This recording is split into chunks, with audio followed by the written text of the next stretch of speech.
শ্যামা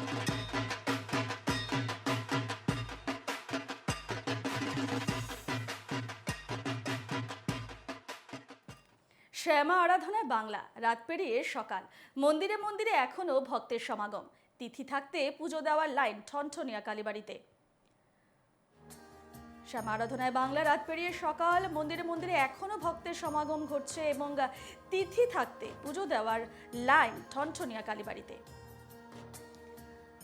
ঠনঠনিয়া কালীবাড়ি থেকে সরাসরি রয়েছেন আমাদের প্রতিনিধি সুস্মিত মজুমদার। সুস্মিত, রাত পেরিয়ে সকাল, মন্দিরে মন্দিরে এখনো ভক্তদের সমাগম, ঠনঠনিয়া কালীবাড়ির এই মুহূর্তে ঠিক কি ছবি?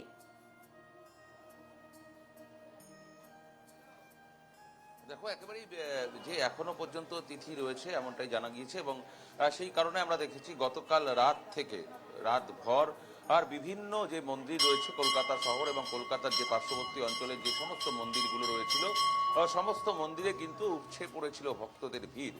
এই বাদ যায়নি এই ঠনঠনিয়া কালীবাড়িও। গতকাল রাতে যেমন ভিড় ছিল ঠিক তেমন আজ সকালেও কিন্তু সেই ভিড়টাই রয়েছে। আমার আর ভিডিও জার্নালিস্ট সন্দীপনকে দেখাতে বলবো, এই মুহূর্তে এখনো কিন্তু প্রচুর মানুষ রয়েছেন এবং রীতি মেনে যে নিত্য পুজো, সেই নিত্য পুজো একই রকম ভাবে হচ্ছেন। যারা পূজারী রয়েছেন তারা পুজো করে দিচ্ছেন, যারা ভক্ত রয়েছেন তারা বিভিন্ন জায়গা থেকে এসছেন, জেলা থেকে এসছেন, প্রত্যন্ত জেলা থেকে এসছেন। যারা কালকে রাতে আসতে পারেননি, প্রচুর ভিড় রয়েছে, সেই ভিড় এড়িয়ে যাওয়ার জন্য যারা প্রবীণ নাগরিক রয়েছেন তারা প্রবীণরা তারা এসছেন। তারা কালকে অতটা ভিড় সামাল দিয়ে তারা ঠিক করে উঠতে পারেননি, সেই কারণে তিথি থাকতে থাকতে তারা কিন্তু আজ সকালবেলায় তারা ভিড় জমিয়েছেন এবং একই সঙ্গে প্রসাদ বিতরণ, এই ঠনঠনিয়া কালীবাড়িতে সেই প্রসাদ বিতরণের যে অনুষ্ঠান, সেই প্রসাদ বিতরণ অনুষ্ঠান হচ্ছে। এখন তুমি দেখতে পাচ্ছ যে চরণামৃত সেটা প্রদান করছেন অর্থাৎ পুরোহিত মশাই, এবং সেটাই কিন্তু একদম ভক্তি ভরে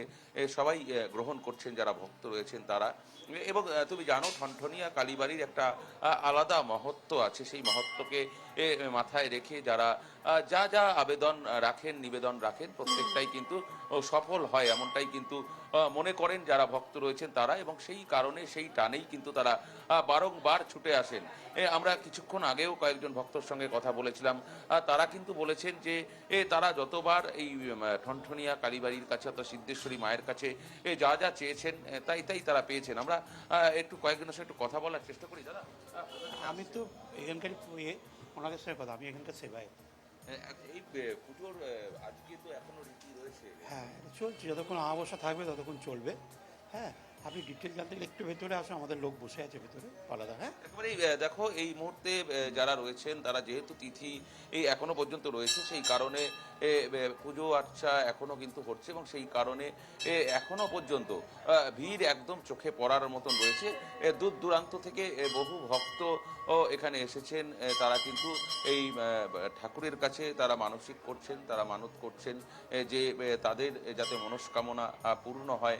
কারুর কারুর মনস্কামনা পূর্ণ হয়ে গিয়েছে, তারা এমনটাই দাবি করছেন এবং সেই অনুযায়ী তারা ঠাকুরের কাছে তারা আবার বলছেন যে তারা তাদের ঠিক হয়ে গিয়েছে, তারা যেই আবেদন রেখেছিল। আমরা একটু কথা বলার চেষ্টা করি। আমি কাছেই থাকি, জাহাপুর পার্কে প্রত্যেকদিনই আসি। আজকে বিশেষ দিন, কাল রাতেও এসেছিলাম, আজও চান করে এই পুজো টুজো করবো বাড়িতে।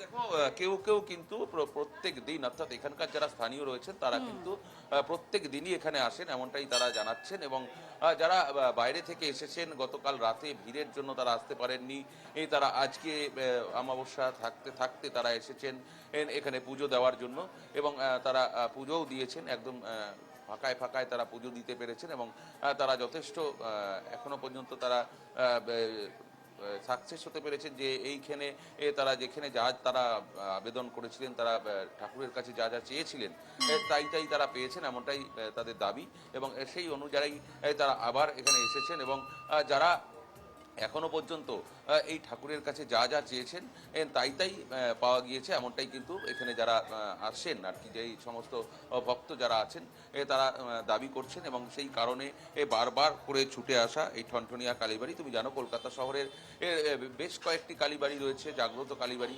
যেমন ফিরিঙ্গি কালীবাড়ি রয়েছে, ঠনঠনিয়া কালীবাড়ি রয়েছে, লেক কালীবাড়ি রয়েছে, একই রকমের করুণাময়ী কালীবাড়ি রয়েছে। সেই সমস্ত কালীবাড়ির মধ্যে কিন্তু উল্লেখযোগ্য এই কালীবাড়ি ঠনঠনিয়া কালীবাড়ি, যেখানে কিন্তু যদি গুনতে যায় তাহলে কিন্তু সবার আগেই কিন্তু এই ঠনঠনিয়া কালীবাড়ির নাম মনে পড়ে যায়। অর্থাৎ দক্ষিণ কলকাতা এবং উত্তর কলকাতার আর মধ্যে যে সমস্ত কালীবাড়িগুলো উল্লেখযোগ্য রয়েছে তার মধ্যে কিন্তু এই উত্তর কলকাতার এই কালীবাড়ি এটা কিন্তু একদম উল্লেখযোগ্য রয়েছে এবং সেটা সুপ্রাচীন, যেমন একই দিকে অপর দিকে কিন্তু তেমনভাবেই কিন্তু এই কালী ঠাকুরের কিন্তু একটা প্রতিভা রয়েছে, একটি নাম রয়েছে এবং সেই জায়গা থেকে এই ঠাকুরের কাছে কিন্তু প্রত্যেকেই কিন্তু মানসিক করেন এবং সেই মানসিক সফল হয়, এমনটাই কিন্তু এখানকার যারা একেবারে পুজো একেবারে দিতে সুস্মিত, আসেন, সেই ছবি তা- আমরা দেখলাম গতকাল সকাল থেকে রাত এবং রাত পেরিয়ে সকাল ভক্তের সমাগম কিন্তু ঘটেই চলেছে এবং ভক্তদের দীর্ঘ লাইন দেখতে পাচ্ছি। এখনো পর্যন্ত পুজো চলছে, কারণ তিথি রয়েছে, তিথি থাকতে পুজো দেওয়ার একেবারে লাইন দেখতে পাচ্ছি। ঠনঠনিয়া কালীবাড়িতে প্রচুর ভক্তেরও সমাগম ঘটেছে।